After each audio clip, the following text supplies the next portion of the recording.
Hey folks, Jason the Dead Card Gamer here, and today I'm going to teach you how to play Inuyasha, the trading card game. This is a game based on an anime, and it is from Score Entertainment. In this game, there are two different ways to win.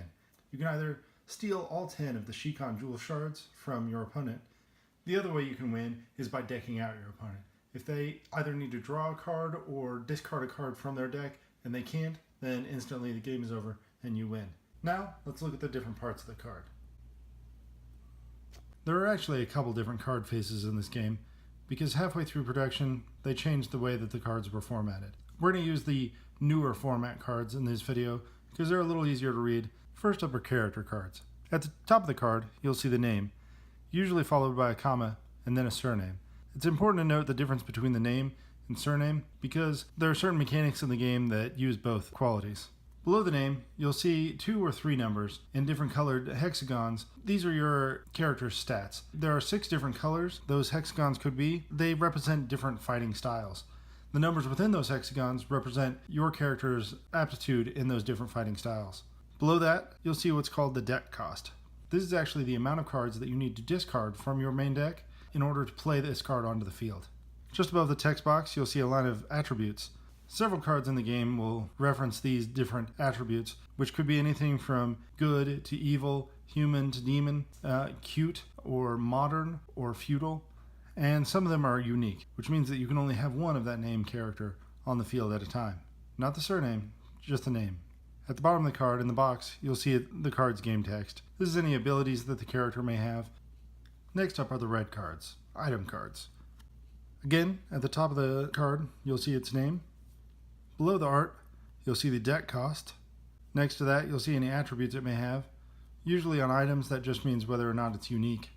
Underneath, you'll see the game text, which tells you what abilities the item gives to a character. Items have to be attached to a character to work, and each character can only have one item attached. Locations are the green cards. Unlike the rest of the cards in the game, locations have a horizontal orientation, but they're laid out pretty much the same. At the top, you'll see the name. Just below the art, you'll see the deck cost, and at the bottom of the card, you'll see the location's ability. This is usually an ongoing effect. You can have multiple locations in play at a time, but only one copy of any given location. The blue cards are events. They're laid out pretty much exactly the same as item cards, but unlike item cards that attach to characters, events are one-time things. Their ability goes off, and then they're discarded. At the top of the card, you'll have the card's name. Just below the art, you'll have the deck cost, and at the bottom of the card, you'll find the card's text, which tells you not only what the effect of the card is, but when you can play it. Finally, the Kaitu cards are yellow. Kaitu cards are how sideboarding works in this game. At the top of the Kaitu card, you'll see its name. Below that, where you would usually find the deck cost, will just be a number inside of a hexagon.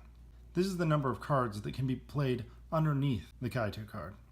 The cards underneath the Kaitu card can be mixed into your deck later on between rounds to change up your deck and try to match your opponent's strategy. You do this by taking some or all of the cards from underneath your Kaitu card and adding them to your deck, and then placing that many cards back underneath your Kaitu card. At the bottom of the card, you'll find the card's game text, which tells you the ongoing effect that the card has on the game.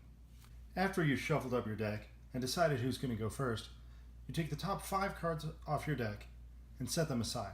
These are your Shikan Jewel Shards. Gaining all 10 of the Shikan Jewel Shards is how you win the game. So you start off halfway there. You just gotta steal every one of them from your opponent. Then, you draw 5 cards for your opening hand. If, for some reason, you don't like the 5 cards in your starting hand, what you can do is take those 5 cards that were your hand and exchange them with your Jewel Shards. And that's the only kind of mulligan you get. That's it. Once you've traded them, it's over. Once everybody has their Jewel Shards set aside and has drawn their opening hand and decided they want to keep it, we move on to the turns. And here is the structure of a turn. There are 4 steps to every turn, and each player gets to act during each step. First, the active player will go, and then the opposing player. Step 1 is to draw. First, the active player goes. They draw 3 cards. Then, the opposing player goes. They also draw 3 cards. Then, we move on to step 2. Step 2 is setup. During setup, each player will be playing cards to the field. First, the active player gets to play all their cards, then the opposing player gets to play all theirs. You can play character cards. In any turn, you can play up to 2 character cards. Before you put a card onto the field though, you have to pay its deck cost. You can attach an item card to a character card. Of course, you have to pay its deck cost first. Then, line it up underneath your character card so you can see the abilities that it gives it. Remember though, you can only attach one item to each of your characters. The other thing you can do during setup phase is play a location. Just pay the deck cost and put it into play. Remember, you can have as many locations in play as you would like, as long as you only have one of any given location. After both players have set up all their cards, we move on to step 3, battle. In the battle phase, the active player takes one action, and then the opposing player gets an action, and you go back and forth until both players pass consecutively. There are 4 different actions that you can take during the battle phase. You can play an event, use an activated ability of a card that you already have in play, attack, or pass. To play an event, you simply play it from your hand, pay its deck cost, and then use its effect. Most event cards will have a one-time effect that happens, and then you discard the card. If it has an ongoing effect, it only lasts until the end of the turn. You can use an activated effect of a card you already have in play by doing whatever it says on the card. Sometimes items, characters, or even locations can have activated effects. To use activated effects, you simply pay the cost that it says on the card. When you attack during the battle step, there's actually a sequence of sub-steps that you have to go through in order. This is because there are windows of opportunity in between each of these sub-steps where either player can actually play event cards to mess with the outcome of the battle. First, you choose which of your characters is going to attack your opponent's characters. If your opponent doesn't have any characters on the field, you can actually attack them directly. Second, you choose which of the attribute colors you want to use on your character to make the attack. Third, make sure there are no ongoing effects on the table that would allow you to not attack that character for whatever particular reason. Fourth, if your character matches one of the colors on the defending character, or you're hitting your opponent directly, you expend your card. You do this by turning it a full 180 degrees so that it's upside down. Fifth is your opportunity to use any effects or play any events from hand that happen when attacking or when a character is attacked. Sixth, if you attack your opponent directly, then you get to steal one of their Shikon Jewel Shards, which is a victory point. Seventh, if you are attacking an opposing character card, now is when you compare the numbers on the color that you chose for the attribute for the attack. Eighth, if the attacking character's attribute on that color is higher than the defending player's, then the defender is defeated. You defeat a card by turning it face down. However, a defending character won't ever defeat an attacking character. The ninth and final sub-step is if you did steal a shard by hitting the other player directly, now is when you use any when you steal a shard effects. The fourth action you can take during the battle step is a pass. You just don't do anything. Passing doesn't end your turn though, or anything like that. I can pass, then let you take an action, and then when it comes back to me, I want to respond to that so I can start doing actions again. Because when we both pass one right after the other, then the battle step ends and we move on to recovery. During the recovery step, we go back to the active player does everything and then the opposing player does everything model. First, the active player will decide whether they want to save or kill their defeated characters.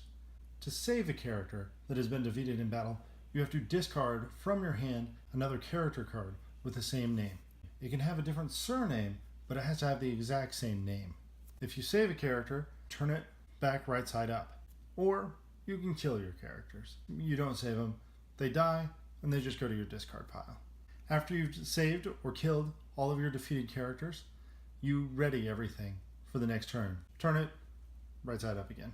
After the active players decided what to do with all their defeated characters, the opposing player goes through the same process. After recovery, the turn's over. You switch who the active player is, and go through the whole process again. Deck construction in this game is a little weird. This is one of those games where the number of cards in your deck is essentially your life total. So, you do have to have exactly 60 cards. However, unless a card has a restriction actually in the text box of the card, you can have as many as you want. I don't know how effective it would be, but you could literally sit down with a stack of 60 Inuyasha cards, and that's a perfectly legal deck. So, that's pretty much how you play Inuyasha. Not a whole lot to this game as far as basic mechanics, but there's a lot of intricacy in the different abilities that some of the cards have. This game had 10 sets, so there are a lot of cards to choose from, a lot of variety, and a lot of fun to be had. Thanks for watching. Please subscribe, like this video, and give us any comments that you might have. Any of those special abilities you want to know more about, let me know down in the comments, and maybe I'll do a follow-up video. We'll go over some of the higher level play stuff for this game. Once again, this is Jason the Dead Card Gamer. Thanks, have a good one.